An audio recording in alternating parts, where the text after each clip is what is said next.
एक एमएलए बनता है, वो फिर एमएलसी बनता है, फिर राज्यसभा का सदस्य बनता है, और फिर वो जब वो लोकसभा का सदस्य बनता है तो 4 पेंशन लेता है। और आपसे कहा जाता है कि हम पेंशन नहीं देंगे, क्योंकि अंग्रेजी में 4 एडिटर बैठे हैं, वो आर्टिकल लिखते हैं कि गवर्नमेंट को ये बोझ नहीं उठाना चाहिए। वो पैसा जो सरकार आपके पेंशन में खर्च करती, वो पैसा किसको जाता है? 5 बड़े उद्योगपतियों को जाता है जब उनका धंधा चौपट हो जाता है।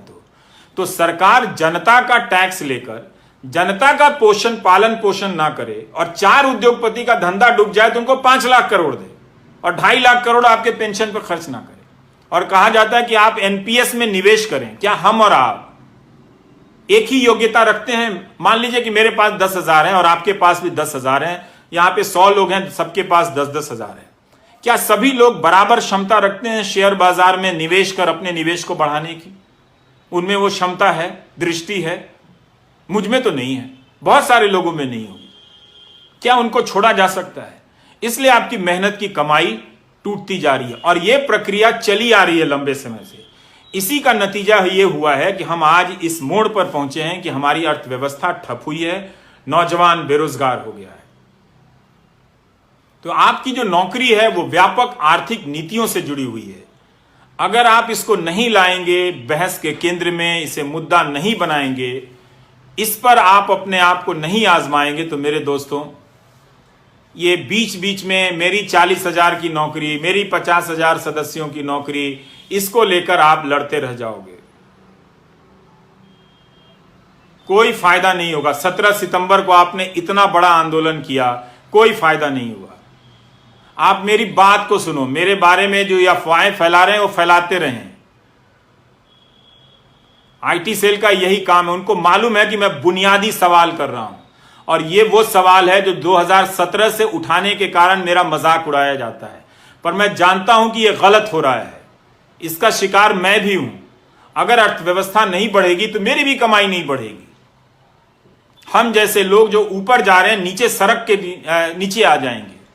और आपको तो जीवन में 10 साल या 5 साल के लिए ऊपर जाने का भी मौका नहीं मिलेगा। मुझे तो मिला भी, लेकिन मेरे जैसे बहुत कम लोग हैं और आप जैसे जो मुझसे ज्यादा काबिल हैं, आप लोगों को एक सिस्टम की नीतियों के तहत बर्बाद किया गया।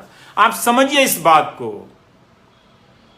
आपको जिसका भी समर्थक रहना है बनिए, लेकिन रोजगार के सवाल पर जुनून पैदा कीजिए, धर्म के सवाल पर नहीं, जाति के सवाल पर नहीं, वरना आप बेरोजगारी के दौर से गुजरते हुए बुढ़ापे में जाएंगे और तब आपके लिए वो 1,000 रुपए सामाजिक सुरक्षा के लिए होंगे, जिसे प्रधानमंत्री ऐसे बताते हैं जैसे 1 करोड़ रुपए उनकी झोली में डाल दिया हो।